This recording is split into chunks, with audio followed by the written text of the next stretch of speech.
வேலூர் திமுக வேட்பாளர் கதிர் ஆனந்த் தனது சொந்த ஊரில் வாக்கு சேகரித்த போது கண்கலங்கினார். தனது சொந்த ஊரான காங்குப்பம் கிராமத்தில் கதிர் ஆனந்த் வாக்கு சேகரிப்பில் ஈடுபட்டார். அப்போது பேசிய அவர், தன்னுடைய அப்பா தனக்கு சொல்லி வளர்த்ததெல்லாம் காங்குப்பம் தான் என்றும், காங்குப்பம் தனது உயிருக்கும் மேலானது என்றும் கூறினார்.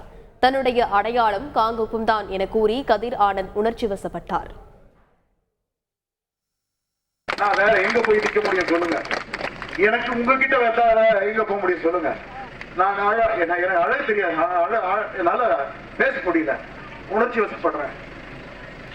எல்லாரும் யாராவது அடிச்சுட்டான், நான் ஓடி போய் அவன் சொந்த ஊர்ல சொந்தக்காரங்க வீட்டுல போவான். எனக்கு யாரையும் தெரியாது. எங்க அப்பா எனக்கு சொல்லி வளர்த்ததெல்லாம் காங்குப்பம் காங்குப்பம் காங்குப்பம் தான். காங்குப்பத்தை நேசிக்கக்கூடியவன் தான். இந்த காங்குப்பம் எனக்கு உயிருக்கு மேல. எனக்கு இதுதான் அடையாளம். எங்க அப்பாவுக்கு எந்த பூமி அடையாளம் கொடுத்ததோ அதுதான் என்னோட அடையாளமும் கூட. இந்த அடையாளத்தை என்னைக்குமே நான் விட்டு கொடுக்க மாட்டேன். ஆகையால இந்த தேர்தல்ல இந்த அடையாளத்தை நிரூபிக்க வேண்டியது உங்களோட கடமை. செய்திகளை உடனுக்குடன் தெரிந்து கொள்ள உடனே சப்ஸ்கிரைப் பண்ணுங்க.